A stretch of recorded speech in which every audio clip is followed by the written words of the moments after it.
पंचभूतांनी बनलेलं शरीर भगवान शिवप्रभू मात्र आपल्या अंगाला चित्ताभस्म भासतात। आजही मात्र उज्जैनच्या महाकाल मंदिरामध्ये चित्ताभस्माचाच वापर करतात। डायरेक्ट आपल्या लावी दाखवतात बाहेर असं ते पूजा पाठ करताना। म्हणून मात्र ह्या होळीची रक्षा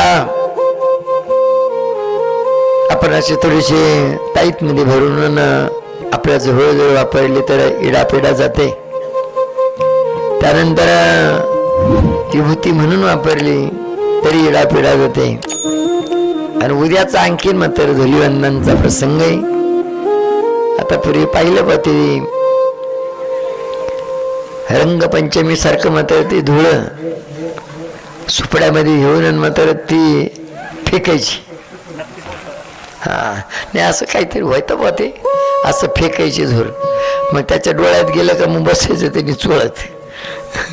फक्त हा प्रकार तसा नाही, म्हणजे धुराडा म्हणून धुराडा नाही, धुराडा म्हणून धुराडा घेते। धुलीवंदन म्हणजे धुराडा, धुराडा म्हणजे ती उधळायची ते नाही। तर पाण्यामध्ये एकत्र करून मात्र आपल्या अंगाला मात्र ती रक्षा लावायची। थोडं थोडं न्यायचं, सूर्यनारायणाच्या उष्णतेने मात्र पाणी तापवायचं। पाण्यामध्ये ती एकत्र करून आपल्या पुऱ्या अंगाला लावायचं, सुकू द्यायचं। आणि सूर्यनारायणाच्या उष्णतेने पाणी तापवलेल्या पाण्यात मात्र आंघोळ करायची।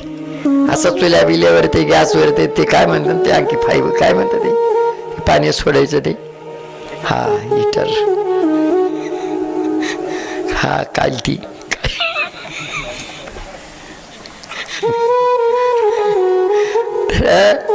त्याला नाही सूर्यनारायणाच्या प्रकाशाने तापवलेल्या पाण्याने मात्र हे भस्म अंगाला लावून घ्यायचं। त्या पाण्याने तापवलेल्या पाण्याने आंघोळ करायची तर इडाबिडा जाते।